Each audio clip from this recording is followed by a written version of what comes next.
Today's episode is probably most definitely my most vulnerable one. And I think it's going to be the most important one of this season because as the season is about the hidden realities of being a solopreneur, it's not really meant to be all about like, oh, these are the bad things that nobody ever talks about or this, that, and the other. It's about all of it, the good, the bad, and the ugly. And I reference a lot of my own experience as well as the experiences of my clients when it comes to this behind the curtain type of experience that we have as solopreneurs, because it's really important to me to not necessarily normalize these ups and downs, but also to make you feel relief and that you're not alone in experiencing these things. In this episode, I want to talk specifically about how your personal life and what you're going through personally can impact your business because you are the infrastructure of your business. I will talk about an experience that I had where I was very confronted by this. So thank you for bearing with me as I climb my way through it. But I know that you could either have faced something like this or something that made you present to the challenges surrounding personal conflicts or issues coming up when you're trying to run a business, or they may be on your path. But life is life and it's messy sometimes. And as solopreneurs, we have to figure out how to navigate it. So let's go ahead and get into that conversation.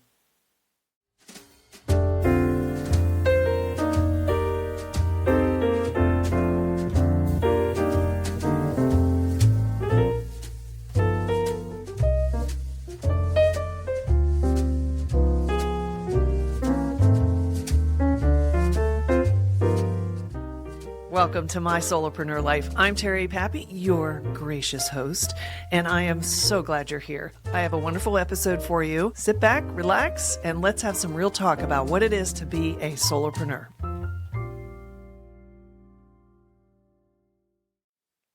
If you've been a regular listener, and I hope you are, you've heard me mention on numerous occasions the transition and how I started my business. Because what happened was I was laid off a corporate job that I loved, that I was hanging on to for dear life after my husband, Chuck, passed away, and ended up starting my business. And it was hard. It was incredibly hard, as you can imagine. And I'm not going to go into all the details about what I struggled with, but as I talk about the experience of going through that in my personal life, I want you to keep in mind that as a solopreneur, especially when you are the talent, and which is my case, right? In my business, I'm the one who does the qualitative research, the design, the strategies, the website development, all the tactical things that you need to grow and communicate and market your business and what you do. There are solopreneur businesses that work differently, where they're more either e-commerce or they're just creating a lot of marketing information to drive traffic to very transactional things where they're not necessarily involved in delivering the service firsthand. They're essentially just leveraging a digital environment and creating scale through mass marketing, social media, paid advertising, and things like that. I don't necessarily know that, it could apply to those folks if that's you, because obviously, unless you queue everything up and have it all scheduled or have someone else doing it, you're going to have to sustain that marketing engine. And when things happen in our personal lives as solopreneurs, especially, like I said, those of us who are the direct product, in other words, it's our skills, talents, and hands on the keyboard or hands making something that delivers the results for our clients. And when we have something happen to us or are struggling through that's of a personal nature, newsflash, that's going to impact your business. It's going to impact it in multiple ways. So not only am I going to talk about my experience and kind of where my head was at during the grieving process after losing my husband and then losing my job, but I'm also going to give you like 5 prompts that will help you understand how to navigate that. But the one most important thing that I'm going to say now is do whatever you can. Not that I'm trying to invite you to create a higher possibility or a higher probability of having something bad happen in your personal life. Believe me, I'm all about being positive and, loving life and enjoying the ride and all that. But I want you to be prepared or prepare your business for any potential impact where you're going to get pulled away to deal with whatever that is. And those things can range from a health crisis, whether you or a loved one gets diagnosed with a pretty serious condition or has an accident, or it could be a financial situation where something happens that impacts your financial, not just talking about your business finances, but like on a personal level, that you are very distracted and distraught about a financial situation. Or it could be something related to a relationship, as in my case. It was a relationship that changed abruptly and very painfully, and I had to figure my life out. Now, granted, when my husband passed away, I was not in business for myself. I was still working at Marriott. So it's a little bit different for me. But let me tell you what, that was such a big emotional experience for me, the grieving process. It didn't end in a couple of weeks or a couple of months or even a couple of years. I still, to this day, have strong grief and emotion around that experience and that loss. And that's probably might be one of the reasons why I keep referencing that part of my solopreneur journey, because it was incredibly pivotal in that I chose to be a one-person business owner when those 2 major life events happened. Bear with me while I work through this. I did make some notes on these prompts because I think that there's a bunch of ways that I learned to cope with the experience I had. And even today, having an experience of grief and loss, I'm using these techniques to move through it and still provide the value, not only through this show and recording the show, like this show's literally being recorded the night before it goes live. So talk about being in the moment and feeling that presence of that grief, but also understanding that this is important information to share about the realities of being a solopreneur. Bear with me while I get through this and we'll just journey it together. And by the way, remember, as a solopreneur, it does feel very lonely at times, isolated, and I will be covering that as well in this season. But you always have somebody to turn to. There's always someone, a resource, a person. Hopefully it's a person, because you can get a lot. I know I did get a lot of support and healing from other people, and create that community, that nest that you can support and rely on. And being a solopreneur isn't all about how do I get more business? How do I improve my communications? How do I do this? How do I do that?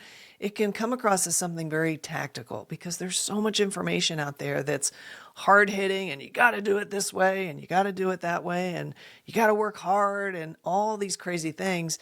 And we just get hammered with that, and we don't know what's going to work for us and what's not going to work. And that's part of the learning and the growth of being a solopreneur. I'm here to let you know that it's okay. Everything will work out. Look at what we're learning being solopreneurs. We got to figure it all out on our own. Let's go ahead and get into it. This was really important for me to share with you because it's an event that happened in my life, and it definitely affected me in ways that, in hindsight, I was like, this is really an important thing to talk about. So that's why I'm presenting it to this show in this particular season.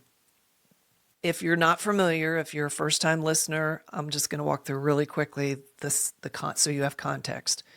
My husband and I got married 3 years into our marriage. He was diagnosed with stage 4 melanoma. And so we're brand new in our relationship, very happily married. It was a kismet relationship and such a good man too. And we did, of course, everything possible to get better and treat it and do everything from radiation to chemo to alternative therapies, you name it, we tried it and went through it. And it was very hard on him. And for 6 years, they pretty much told him he had 6 months to live, but we stretched it out to 6 years. All that time I was working for Marriott Vacation Club in Orlando. And they were incredible. And I've mentioned this before. It's an incredible company. And the people that were like my bosses and directors and stuff, they were incredibly understanding and were there to support me. They let me work from home the last 2 years of working there before he passed away because it was becoming very difficult to work and to caregive. But I needed that work. I needed the environment to keep me stable so I could take care of Chuck. And so when he passed away, I was left with a very big void. And the timing in the economy, things were changing. This was like the mid-2000s. He passed away in 2004. And not long after that, they outsourced my entire team. As a cost-saving measure because the economy was doing some weird things and they were a little concerned because they were in the timeshare industry, which is a luxury product.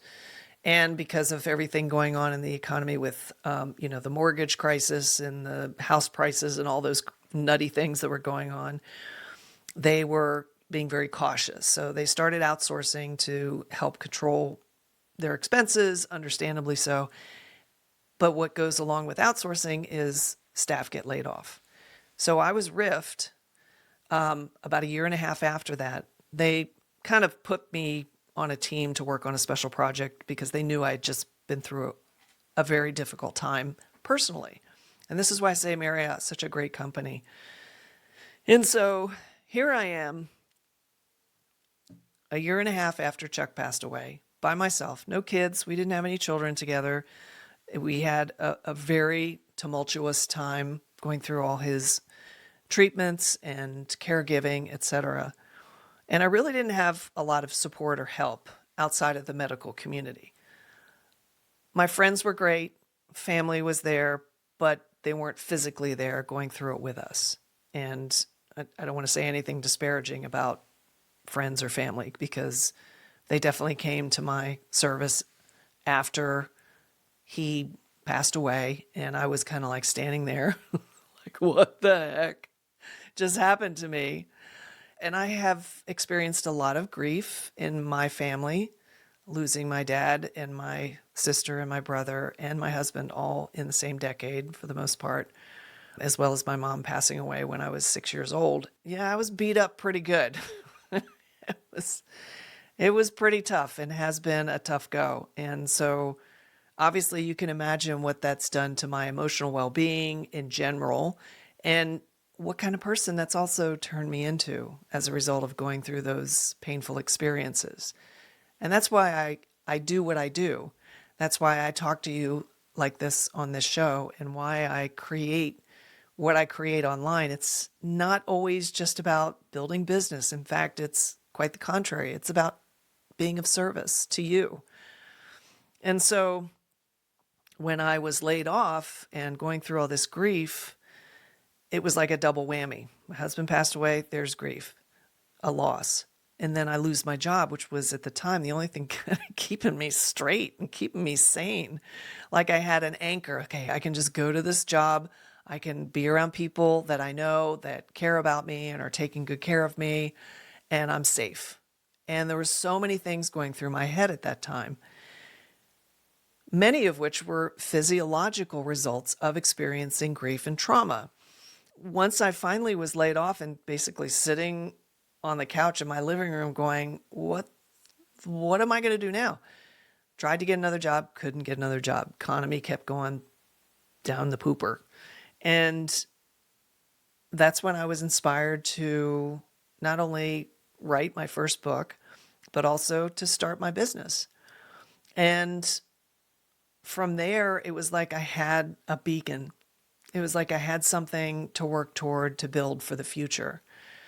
But let me tell you what, that period of grieving affected me emotionally, physically. I probably lost about 15 pounds, which at the time I really couldn't afford to lose.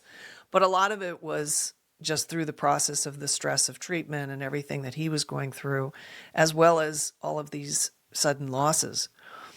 And so I lost weight. I just didn't look good. Like my cheeks were kind of like hollow and I was pale, and I just kind of like had this invisible weight on my shoulders, where my shoulders were just always down.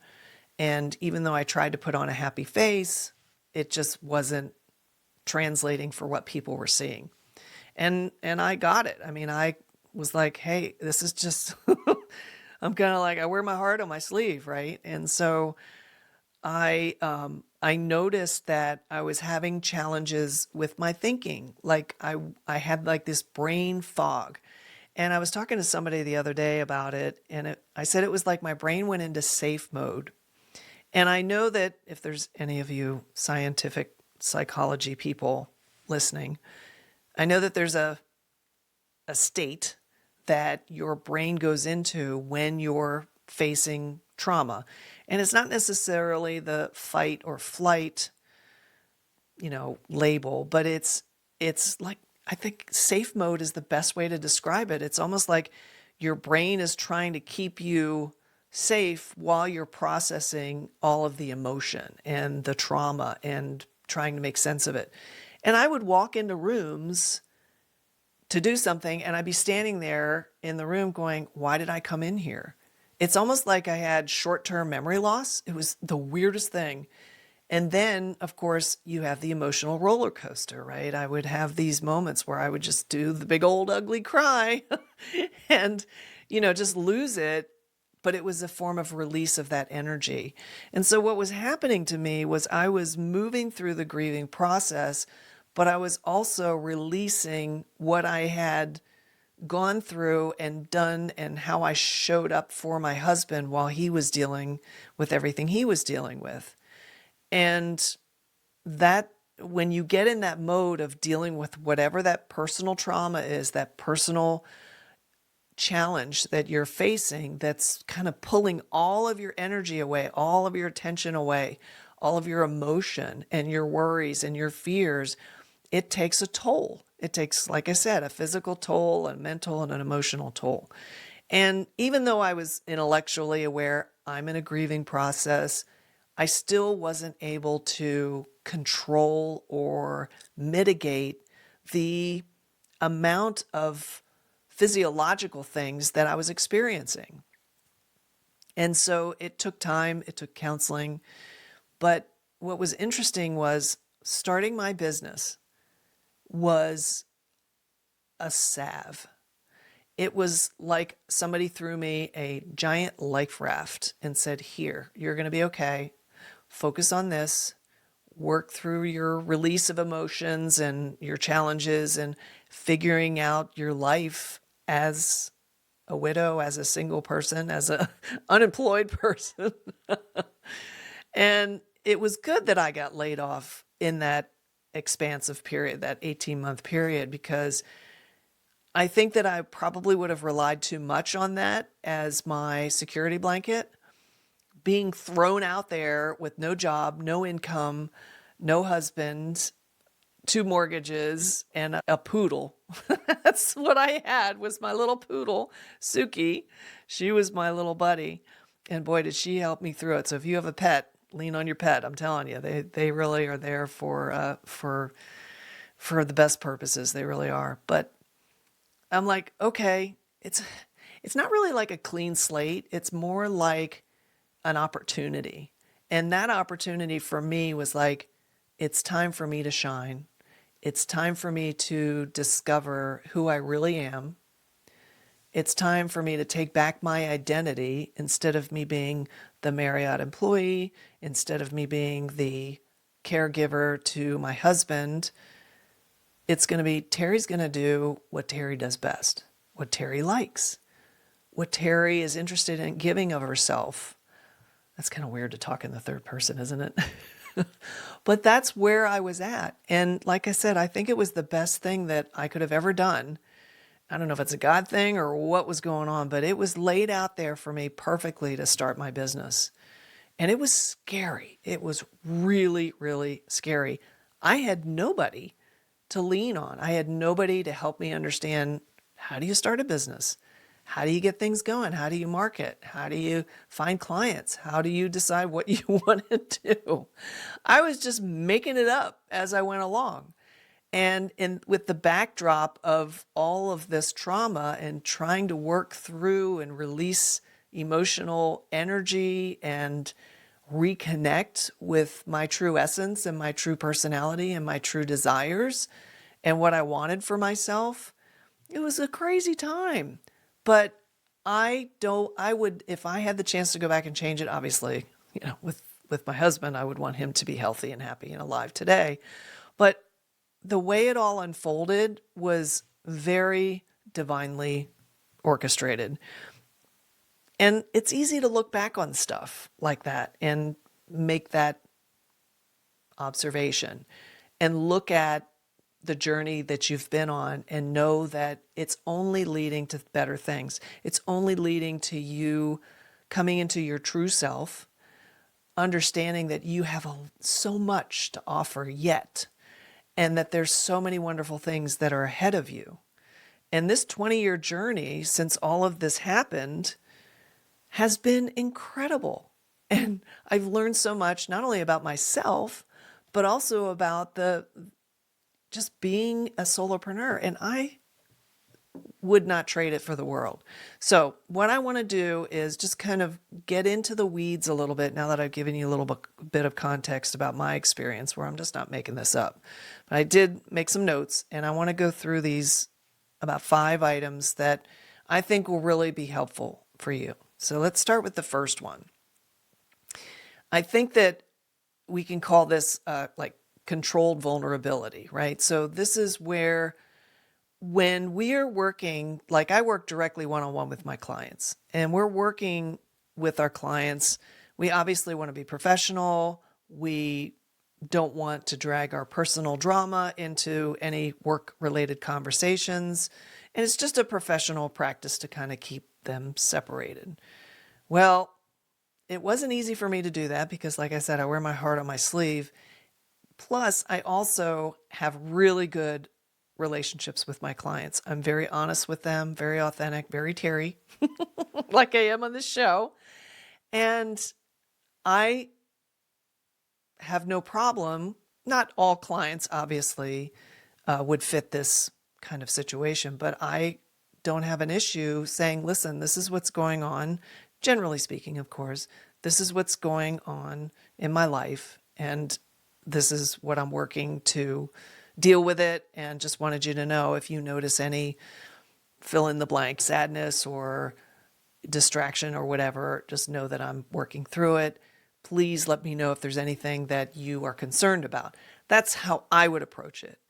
You don't want to blur those lines to the point where you cause concern with your clients. Like, oh, Terry's a train wreck. I can't deal with her. I got to find somebody else to do whatever Terry's doing for me. Not necessarily like that, but I think if you create some sort of like a professional status update, like a script, instead of sharing the why, like the grief, the pain, share the what, which is like the impact. And I think that can probably be more deliberately delivered to your client. So here's an example. Like you can say something like, I'm currently navigating a significant family matter. And some of this, you have to curate this to fit your voice and how your relationship is. Now, if you have a bunch of clients and you don't want to do this with everybody, then you can obviously kind of be more general. I'm still fully committed to our project, but I'm adjusting my communication cadence for a few weeks. You can expect X from me by Y. So just be clear about what's going on, because I don't want to say all they care about is the project or whatever it is that you're delivering to them. What I want to say is they care about you, and hopefully you have that kind of relationship with your clients that they care about you, because that's how I am with my clients. But not everybody's like that. And that you're going to be okay. You're committed to doing what you said you were going to do. So if you're managing and calibrating their expectations by being upfront, by preparing them to understand what's going on, if you are stepping away, which is one approach, or if you want to continue to keep working, because for me, working and figuring out my new business was the top priority because it was work that saved me, honestly. It was having that distraction, having that focus, which was always about looking forward, not looking at the past and dwelling on the past and dwelling on what I no longer had in my life, a job, a husband. And I think that the result that you're going to get from that is it signals strength and management rather than falling apart, which keeps client confidence super high, but also you're taking responsibility for where you are on your journey. And when you do that sort of publicly with your clients, you're being upfront, you're taking responsibility, and that shows them that you care and that you're doing what you need to do in order to navigate it, because life is life and stuff will take your knees out from time to time. So make it a part of your business DNA to make a decision about how you handle those types of things with your clients and with your business. The second one is move from internal RAM to external storage. This is kind of like what I was saying about safe mode, when your brain goes into safe mode, and this is like the brain fog fix. So stress-induced memory loss is a physiological reality. Like, for example, when I was forgetting things like walking into a room and going, what was I doing here? And it was like not available. I was seriously had to like go back out and do something else. And then was like, okay, now I got to go. Oh, that's right. I had to do that. And it was just bizarre.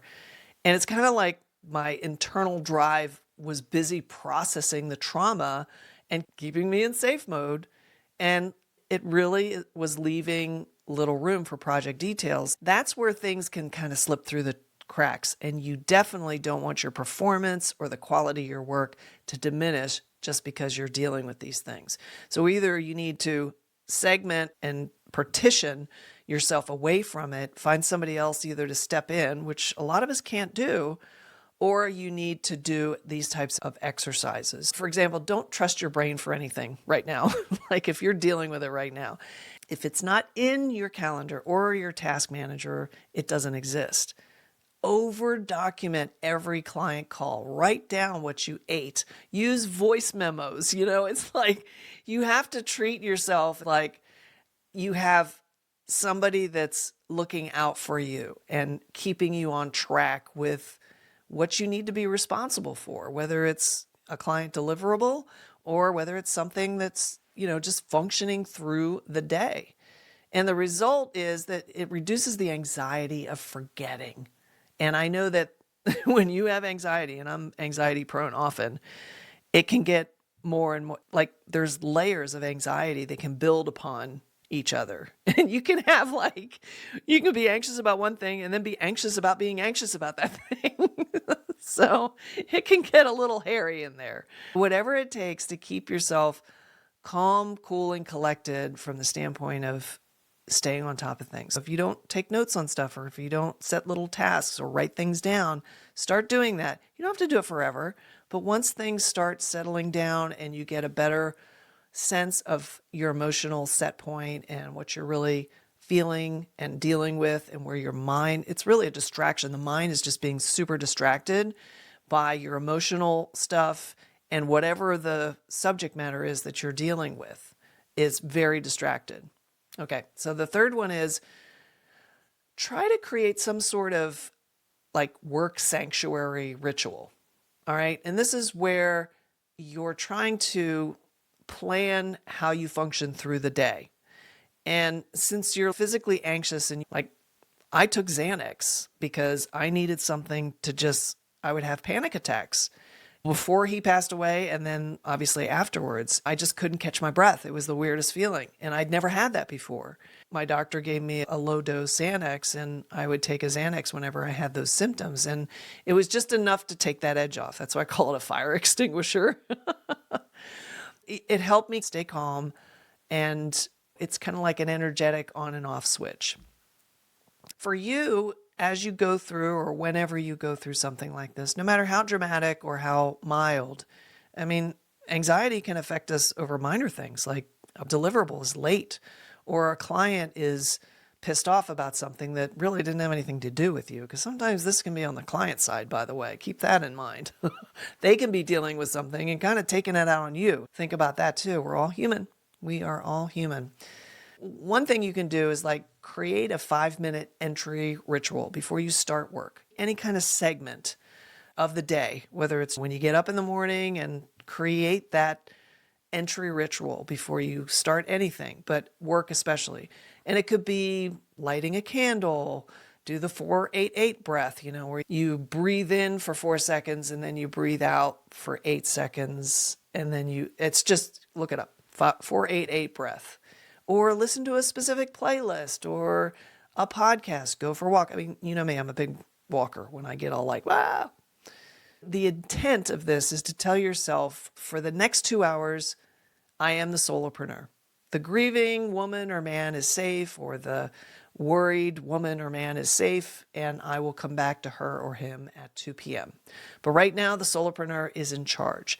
And it helps you kind of like step into that identity that is kind of like that safe mode where you're like, okay, I'm choosing to be focused on this. This is a space that I've created for myself to do the work I need to do and to do it well. And then after that, I can come back to being a hot mess and ugly crying and all those things if that's what needs to happen. And so I think that that's something that will give your nervous system a break from the high velocity stress of whatever the personal situation is that you're dealing with. Number 4 is define your minimal viable A game. Frustration comes from the gap between your normal A game and your crisis capacity. So it's like either everything's good in life, you're doing a great job, you're excited about your work, you're delivering stuff to your clients, and then there's the, oh my God, this god-awful thing is happening in my life. I have to deal with this. It's causing me great concern, great stress, great grief, whatever, fill in the blank of what you're worried about and experiencing. And so what you can do is you can identify the 3, like 3 is a good number to start with, but you can have more. But what are 3 non-negotiables for your business to stay healthy? Everything else is just a bonus. If the work is done and the clients are happy, the distractedness in the margins, it doesn't matter. And so by lowering the bar to a sustainable level, you actually regain your focus faster because you've stopped the self-scolding loop. Like, oh, why didn't I do this? Or, I could have done that. Or what if this happens? Or, that kind of internal dialogue that's usually driven by fear. And in most cases, it's a fear that will probably never happen, but we still, what I call, go down that tunnel with no cheese. And we worry and worry and worry. Okay, the last one, number 5, is practice compassionate productivity. For example, I was just starting my business and still living in this state of intense grief from the multiple losses. What that did was that helped me, as I said, give me a real strong focus. And that to me was like compassionate productivity. It was something that allowed me to step out of that world of pain and realize that what I was creating was something that would be really beautiful and to just stick with it. So it almost was like it gave me a purpose. It gave me a reason for being. It gave me something to hope for, to look forward to, and to anticipate feeling really good. Because I had not been feeling really good back then for a long time and was dealing with a ton of stuff. What you can do is you can give yourself like a maintenance quarter in your business, for example. So sometimes growing a business means growing like the resilience of the owner, because we're the product, we're the brand, we're everything when we're a solopreneur. And if you can keep the business steady while your heart is breaking or while your health concerns are being addressed, whether it's you or a family member that needs caregiving, you have achieved a major business milestone and should be acknowledged for doing that. And so these are all things that I really think that are different things. And you can come up with your own too, because you know who you are. You know what your business is. You know your tolerances for how you navigate periods of fear, stress, trauma, grief, etc., that invariably will happen in life. And it's important to have some of these structures in place or come up with your own that allow you to step away if you need to, or for you to, like if all this was going on now, it would have been easy for me to just not record a podcast for several weeks. And I am very committed to this show. I want to do it every Monday at 4:30 a.m. Eastern Standard Time, that this thing gets published. It matters to me to keep it current, to be vulnerable, to be transparent, and to be me. And that's what, if this episode didn't have that chock full of that, then I don't know how much more I could share. But having these things in place, putting these things in place, and above all, be easy on yourself. Give yourself the space and amplitude to feel what you need to feel, to not always be the savior of all the situations, not always have it all worked out. We're human beings, and we need that kind of latitude. And that's circling back to what I said in the beginning, that I share with my clients when I go through certain periods of life or seasons. And if I'm dealing with something, I let them know to, obviously I don't give them all the gritty details because they don't need to hear that, but they need to know that I'm struggling with something. Fortunately, they're the kind of people, and I've created the kind of relationships and trust where they meet me as a human being, not as a business contractor or more of a business type of a label. And that's the kind of clients that I love to work with, the ones that I can say those things, that I can care about what's going on in their lives. Like I have a client who just went through a very, very tough and drawn out divorce. And I did my best to be supportive and try to ease her burden of what she was doing in her business so she could focus on taking care of herself, taking care of her kids, and working through this tough time. That's the most beautiful thing about being a solopreneur, is you can have those very close relationships with your clients. At least I think that's what is rewarding in my world. And I want you to feel that way as well. I do appreciate you listening to today. I hope it was beneficial to you, and everything is going to be okay. No matter where you are in your journey as a solopreneur, whether you're just starting, you're in the messy middle, or you're at the fourth act of your show as being a solopreneur, I know that everything will work out for you, and you're here doing your solopreneur work because you have a lot to offer. So thank you for being here and for letting me share my journey with you. Well, I know you're disappointed, but that's it for this episode. Listen, the great news is there's another one coming, so stay tuned. Anyway, I just want to make sure that you do the prompt. If this episode had a prompt, and you get that homework done because you're going to be a better solopreneur. How's that for a maternal finger shaking at you? Hey, listen, thanks so much for being here, for giving me time of your day, and, for taking it on. So if you want to learn more and stay connected with me, just head on over to mysolopreneurlife.com. Thanks a bunch. See you soon. That was pretty good. I think I'll keep that one. Bye.